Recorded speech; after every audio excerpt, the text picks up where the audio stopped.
¿Qué pasa, jóvenes curiosos? Seguramente cuando no entiendes cómo funciona algo o no sabes por qué ocurren las cosas, simplemente te haces preguntas. Desde preguntas normales como cuál fue el primer anime de la historia, hasta preguntas más interesantes como por qué no se pudo recuperar el Titanic. Bueno, señor Curiosity, algunos suscriptores viven haciéndose preguntas y algunas son tan interesantes que las traigo en este video. Por esto y por mucho más, estas son 20 preguntas curiosas en 10 minutos.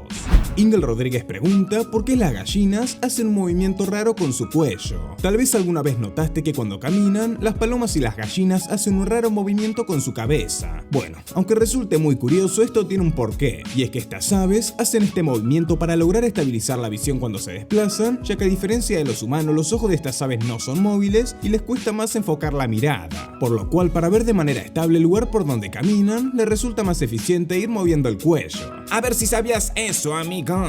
Sergio Alejandro Pascuas pregunta ¿cómo se hace el oro comestible? El oro comestible es simplemente oro.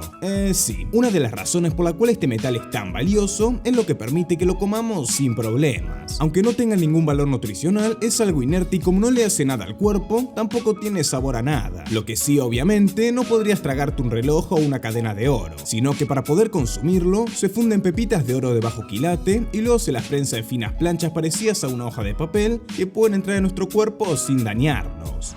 Cebolmo pregunta ¿cuál fue el primer juego de mesa de la historia? Hoy en día contamos con miles de juegos de mesa para entretenernos, pero desde hace ya miles de años que el ser humano juega con estos. Si miramos el primer juego de este tipo, tenemos que dirigirnos hacia Egipto, en donde se encontró un juego llamado Senet. Este juego era muy popular entre los faraones del año 1000 al 1500 a.C. y aunque sus reglas no están del todo claras, algunas empresas lo han adaptado a una versión moderna. Luca Darrot pregunta ¿por qué el primer capítulo de una serie se llama piloto? Cuando hablamos del primer episodio de una serie, solemos hablar del piloto, el cual sirve para que los productores puedan evaluar si el producto tiene potencial o no para ser un éxito. Y el origen de esta palabra lo encontramos en los motores de los autos, los cuales indican que están listos para arrancar con una luz piloto. Ernesto Say Herrera pregunta ¿qué hay dentro de un diente de leche y dentro de uno permanente? Como sabemos, cuando crecemos los seres humanos, cambiamos nuestros dientes de leche por dientes definitivos. Y tanto unos como otros están compuestos exactamente por los mismos 4 tejidos. Hablamos del esmalte, la dentina, el cemento y la pulpa, que es el tejido blando donde encontramos los nervios y vasos sanguíneos. Pero en el caso de los dientes de leche, las capas de malta y dentina son mucho más delgadas, lo cual hace que tengan un color más claro. Y además, para poder caerse fácilmente, estos tienen raíces mucho más finas que la de los permanentes. ¡Qué curioso, cuerpo humano! Oneida Barajona pregunta ¿por qué nunca sacaron el Titanic del mar? En 1912 se hundía el Titanic y desde entonces la nave permanece sumergida cerca de las costas de Terranova en Canadá. Y aunque haya habido varios estudios e intentos por sacarlo, nunca se va a poder recuperar, ya que el barco está muy deteriorado y además al estar a unos 4 kilómetros de profundidad, solo es posible llegar con pequeños robots y equipos especiales. Eduardo Colli pregunta ¿cuál fue la primera moneda virtual y por qué tiene tanto valor? Las criptomonedas llegaron para quedarse y encontramos el origen de la primera de ellas en el 2008. En octubre de ese año se presentó en internet el Bitcoin, una forma de pago pensada para usarse en cualquier país sin el control de los bancos a través de una tecnología conocida como blockchain. Y lo que hizo tan valiosa su tenencia es simplemente la oferta y la demanda de esta moneda virtual. Al igual que el resto de las criptomonedas y todos sus derivados, al estar en pleno crecimiento y auge sube su precio a medida que más personas quieren tenerlo. Joshua pregunta ¿por qué usamos la expresión tener agallas? Muchas veces las frases populares que decimos tienen un origen que no imaginamos. Por ejemplo, la expresión tener agallas para describir a alguien valiente y audaz no viene de los peces, sino de los árboles. Sí, es que algunas especies como los robles para defenderse de los parásitos producen unas esferas llenas de resina conocidas como agallas. Y como estas formaciones son similares a los testículos del hombre asociados con la fuerza y el coraje, se terminó generando esta curiosa frase. Miguel Ángel Gómez pregunta ¿un diamante se puede derretir y a qué temperatura? Sabemos que el diamante es el mineral de mayor dureza con el que podemos encontrarnos en la Tierra, pero bajo ciertas condiciones es posible vencer su resistencia y fundirlo. A partir de un experimento en Nuevo México, Estados Unidos, se logró derretirlo usando la máquina Z, la cual aplica presiones 10 millones de veces mayores a la de nuestra atmósfera, lo que termina alcanzando unos 3800 grados de temperatura, derritiendo al diamante.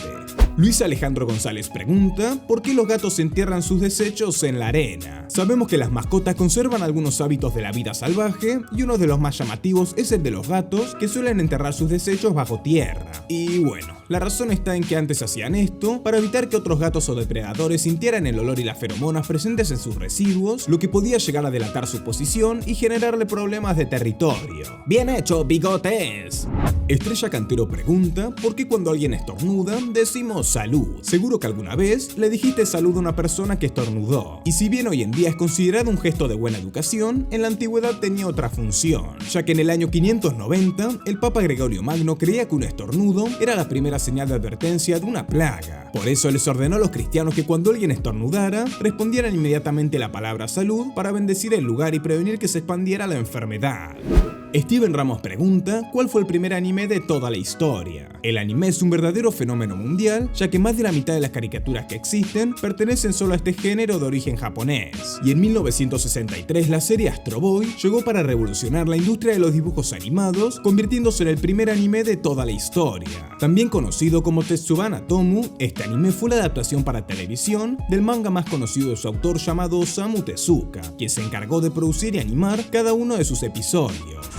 Camila Montiel pregunta cómo se generan las piedras en la vesícula. Para entender por qué se produce una piedra en la vesícula, primero tenemos que saber de qué está hecha. Estas pequeñas formaciones están compuestas de sustancias como el colesterol o la bilirrubina, que están presentes en un líquido llamado bilis, un líquido generado por nuestro hígado para descomponer las grasas y que se almacena en la vesícula biliar. Lo que sucede es que a veces alguna sustancia dentro de la bilis excede en su cantidad y se puede llegar a endurecer, lo que nos termina dando estas piedritas. Jair Castillo pregunta cuánto tiempo tarda en explotar una granada. Una de las armas de guerra que casi todos conocemos son las granadas. Este tipo de armamento que tanto vemos en las películas está diseñado con un material combustible y un sistema de encendido. Una vez que se quita la arandela de seguridad y se suelta la manija, un pedernal va a caer encima de un fulminante, lo que genera la explosión. Y aunque no todas las granadas sean iguales, la mayoría suele tardar unos 5 segundos en explotar. ¡Aléjate de las granadas, Timmy! Andrés Leiva Leal pregunta quién bautizó los planetas con sus nombres. Desde hace siglos, el ser humano comenzó a interesarse en el universo y estudiar con atención sus planetas y estrellas. Y si queremos saber por qué se llaman así, tenemos que trasladarnos a las antiguas civilizaciones griegas y romanas, ya que en esa época los observadores del cielo bautizaban a cada planeta que veían en honor a los principales dioses de la mitología.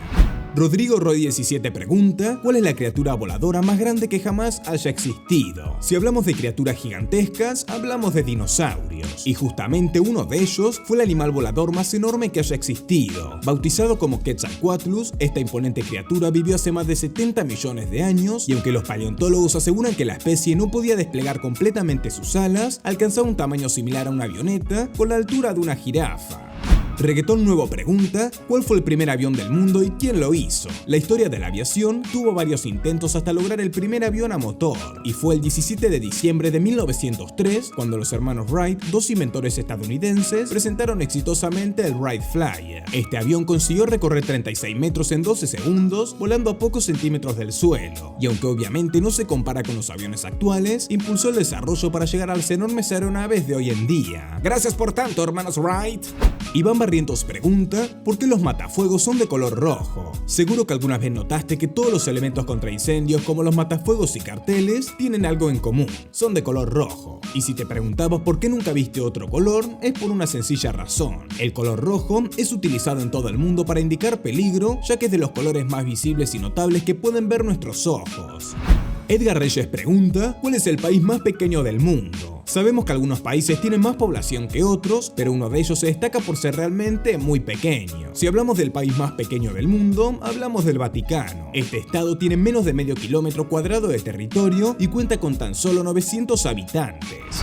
Desier pregunta ¿cómo se mide el dolor y cuál fue el dolor más alto? Cuando hablamos de dolor, nos referimos a un síntoma que se siente con diferente intensidad en cada persona, por lo que no es posible saber exactamente cuál fue el dolor más alto percibido. Pero si queremos medirlo, en la mayoría del mundo se trabaja con un test denominado EVA. En este simplemente hay una línea con dos extremos, en donde uno marca la ausencia de dolor y el otro el máximo dolor imaginable, y el paciente tendrá que señalar su dolor en esa escala. Antes de irme voy a saludar a quienes comentan acá y en los canales secundarios. Un gran saludo para Sol Quiñones, otro saludito para César Mora y un saludo para Real Cero. Después le mando un saludo a Manuel García, otro para Josué y el último saludo se lo va a llevar el canal de Alberto.